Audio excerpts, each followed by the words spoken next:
So good day, I'm Sir Guhil din. Ito yung aparato mo small MPPT. Then nag-build ka rin ng battery natin, no? 100 Ah 12 volts, LiPo 4 battery. Okay. Then ito yung mga manual mo, no? Then ayan, naka-box din yung battery mo. Then pasip na natin ito mamaya, no? So konting tutorial, no? Ito yung mismong aparato mo, breaker ng solar panel, breaker ng battery, at saka breaker ng inverter, no? Nilagyan ko ng marking na rin dyan yan para sa MPPT, para sa inverter. Then connection ito na pupunta sa battery. Then ito yung connection na pupunta sa solar panel, no? So ayan, naka-color coding naman tayo kaya di ka malilito dyan. Red is positive, black is negative. Then low voltage disconnect mo dito ay 11.5. Malolobat ang battery mo, wala ka ng kuryente, no? Di mo magagamit inverter mo kasi walang LED red. So kapag chinarge mo yan, umabot ng 13, ilaw uling LED red, no? Then karoon uli ng kuryente sa inverter. Okay, so need mo charge para ma-reconnect ulit. Then ito yan, makaload tayo ng isang electric fan.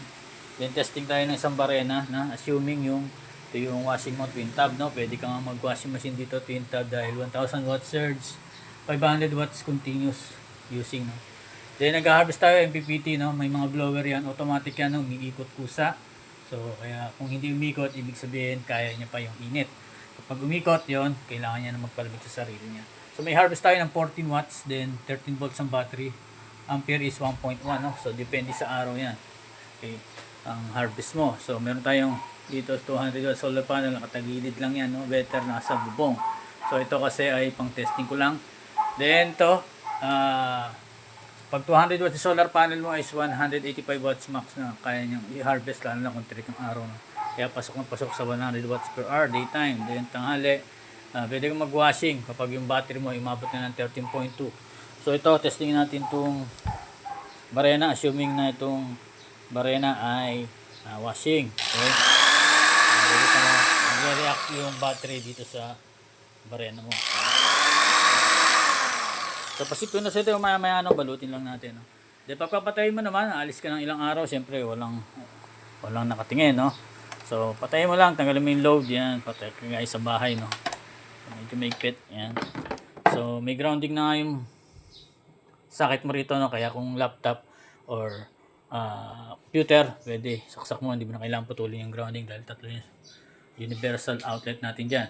Then yan, pwede ka mag-extension, wala rin problema, no? Papatayin mo, unahin mo yung solar panel, no? So may reading pa yung mga P at saka A. So pamawala yan kapag pinatay mo yung solar panel, no? Mag-zero lahat yan. Battery lang matitira, reading. Okay. So patayin natin yung inverter, huli yung battery. Okay. So kapag dumating sa'yo, lagay mo sa wall, much better, no? Unahin mo naman yung battery ang i-on. So mag-initialize yung MPPT mo dyan. Then pwede na either sa dalawa, kung solar panel or inverter, no? Pwede solar panel lang muna para mag-charging ka lang. Okay? Yan. Karoon ng reading yung A at yung P. Yung P is wattage, no? Then yung A is ampere harvest. Okay. So kung ready ka na, pwede ka na gusto mo na mag-kuryente, no? Buksan mo yan. So magre-reconnect yung LED red. So meron kong power ngayon dito sa inverter. Okay? So kung sakali ma-full charge, nag-fault ang battery na mula off mo lang itong inverter, then on, then off mo lang yung solar panel. Kasi kapag full charge na yung battery, no, hindi na tumatanggap yung battery ng kuryente. Ang mangyayari, si MPPT isasara niya, tumataas ngayon yung voltahe ng solar panel, nagiging BOC.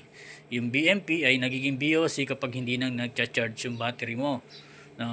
So kaya magpo-fault ang inverter. Need mo patayin yung solar panel, din yung inverter ay i-reset mo para magamit mo ulit. Ayaw mo muna mabawasan ng battery. So ganun lang.